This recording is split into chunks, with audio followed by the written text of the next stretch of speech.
স্বামী যদি বউকে কথায় কথায় তালাক দিব বা বাবা মাকে নিয়ে বকাবকি করে আর ছেলে মেয়েকে তুচ্ছতাচ্ছিল্য করে, তার স্ত্রীর প্রতি দায়িত্ব পালন না করে, তার কি শাস্তি হবে? তার শাস্তি হবে জাহান্নামের অতল তলে। কারণ বান্দার হক নষ্টকারী মানুষ অনেক খারাপ।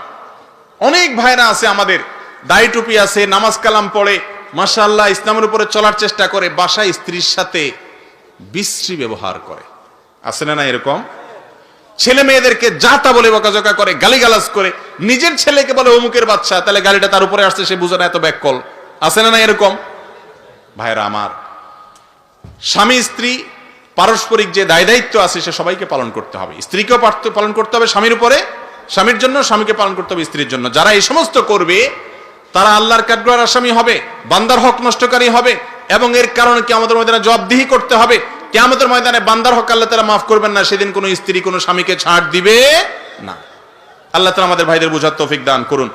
নবী করিম সাল্লাল্লাহু আলাইহি সাল্লাম বলেছেন, খায়রুকুম লি আহলি, তোমাদের মধ্যে, এই মজলিসে আমরা যত মানুষ আছি আমাদের মধ্যে সবচেয়ে ভালো মানুষ কে? নবী করিম সাল্লাল্লাহু আলাইহি সাল্লাম বলেছেন, যেই ব্যক্তি তার পরিবারের কাছে ভালো, বউয়ের কাছে ভালো, সন্তানদের কাছে ভালো, অর্থাৎ তার আচার আচরণে তার সন্তানরা যদি তাকে মন থেকে ভালো বলেন, সে আসলেই ভালো।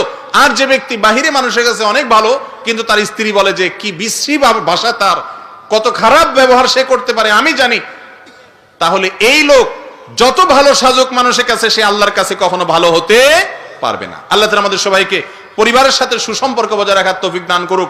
নবীজি সাল্লাল্লাহু আলাইহি সাল্লাম বলেছেন, ওয়া আনা খায়রুকুম লি আহলি, তোমাদের মধ্যে পরিবারের কাছে আমি সবচেয়ে নিজে ভালো, আমি নিজে পরিবারের কাছে সবচাইতে ভালো। অতএব তোমরা পরিবারের কাছে ভালো থাকার চেষ্টা করবে।